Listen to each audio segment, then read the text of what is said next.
အားလုံးပဲမင်္ဂလာပါကျွန်တော်ဒီနေ့မှာ Tora Online အခုမှစဆော်မဲ့သူတွေအတွက်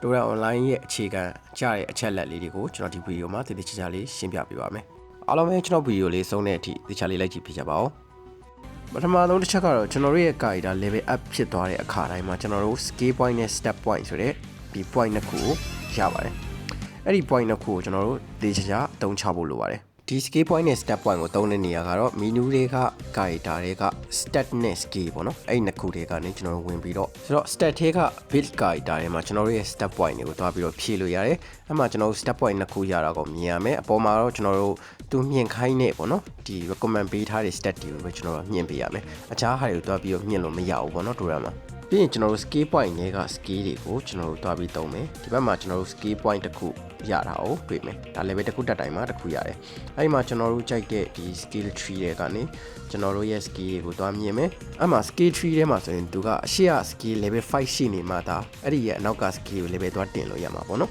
်ဒီမှာဆိုရင်ကျွန်တော် strike step ဆိုတဲ့ဟာကို level တင်လိုက်တယ်ဆိုတော့နောက်တစ်ခုကကျွန်တော် Toran ရဲ့ map တွေအကြောင်းတစ်ခုသွားမယ်မြေပုံတွေပေါ့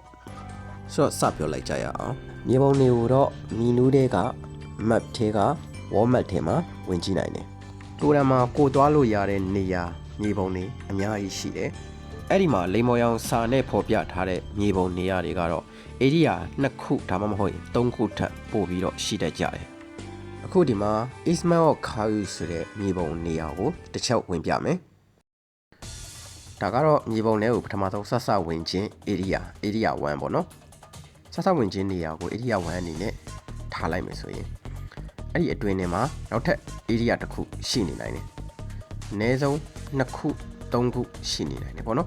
်ဒီမှာဆိုရင် area 1ပြီးသွားပြီဒီ area 1ရဲ့နောက်ထပ်အတွင်းထဲမှာ area နောက်ထပ်တစ်ခုထပ်ရှိနေတယ်အဲ့ဒါကတော့ Dragon Den လို့ဒီမှာတော့ခေါ်တယ်ဒီ map မှာတော့ Dragon Den ဆိုတာကနောက်ထပ် area တစ်ခုပေါ့နော် okay အခုနားမလည်သေးလေရတယ်နောက်ထပ် Gate of Another Wall ဆိုတဲ့ map တစ်ခုကိုကျွန်တော်ထပ်ပြီးတော့ရှင်းပြပေးမယ်ဒီမှာ Gate of Another Wall စဝင်ကားစား area ကို area 1ဆိုတာကိုကျွန်တော်တို့မြင်တွေ့နိုင်တယ်အဲ့ဒီမှာကျွန်တော်တို့နောက်ထပ် area တစ်ခုကိုဒီ map အတွင်းမှာပဲကျွန်တော်တို့ထပ်ပြီးသွားလိုက်မယ်ဆိုရင်အဲ့ဒီမှာ Gate of Another Wall area 2ဆိုရင်နောက်ထပ် area တစ်ခုကိုကျွန်တော်တို့ထပ်ပြီးတော့မြင်နိုင်တယ်ပေါ့နော်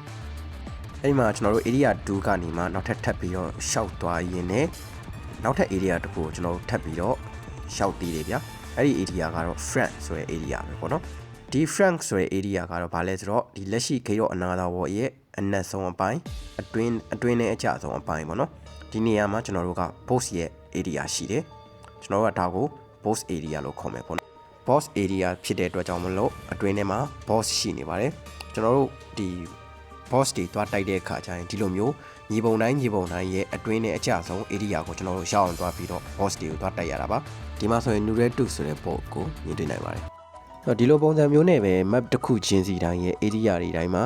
ဒီလိုမျိုး area အခွဲလေးတွေနဲ့နောက်ဆုံး area တွေမှာ boss တွေရှိတယ်ဆိုတာကိုကျွန်တော်တို့ကသိထားရမယ်ပေါ့နော်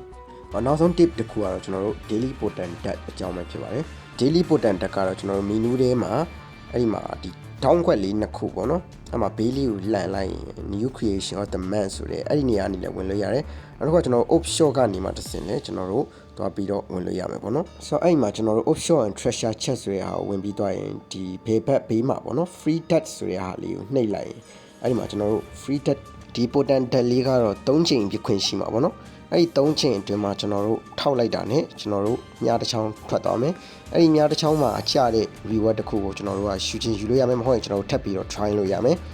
ကျွန်တော်တို့ဒီ get ဆိုတော့နှိပ်လိုက်တော့ပြီးသွားမှာဒါပေမဲ့ကျွန်တော်က try again ထပ်လုပ်လိုက်တဲ့အတွက်ကျွန်တော်တို့နောက်တစ်ခါထပ်ပြခွင့်ရမယ်အဲ့ဒီမှာကျွန်တော်တို့နောက်ထပ် reward တစ်ခုကိုကျွန်တော်တို့ထပ်ရမယ်ဒါကိုကျွန်တော်တို့လိုချင်သေးဘူးဆိုရင်ထပ်ပြီးတော့ try again လုပ်လို့ရမယ်ပြီးရင်ထပ်ပြလိုက်ရင်ကျွန်တော်တို့လိုချင်တဲ့ reward တစ်ခုကိုရပြီဆိုရင်ကျွန်တော်တို့က get this reward ဆိုပြီးတော့တန်ပြီးတော့ယူလိုက်လို့ရပြီပေါ့နော်ဒီမှာတော့ကျွန်တော် Akil Gem ဆိုတဲ့ gem တစ်ခုကိုရခဲ့တယ်ပေါ့နော်ဆိုတော့ဒီ potent death ဆိုတဲ့ဒီမြပစ်တဲ့ game လေးကကျွန်တော်တို့တစ်နေ့ကိုတစ်ခါဝင်ဆော့လို့ရမယ်ပေါ့နော်တစ်နေ့နဲ့တစ်နေ့ရလာတဲ့ reward တွေကလည်းမတူပါဘူးတစ်ခါတလေမှာ expensive ဖြစ်တဲ့ reward တွေကိုပါကျွန်တော်တို့ကရနိုင်ပါသေးတယ်ဒါကြောင့်မလို့ဆော့ဖို့မမေ့ကြပါနဲ့အဲ့ဒါပြင်နောက်ထပ် extra tip တစ်ခုကတော့ကျွန်တော်တို့တငယ်ချင်းတွေနဲ့ချိတ်ပြီးတော့ဘယ်လိုကစားရမလဲဆိုတော့ကျွန်တော်တို့ menu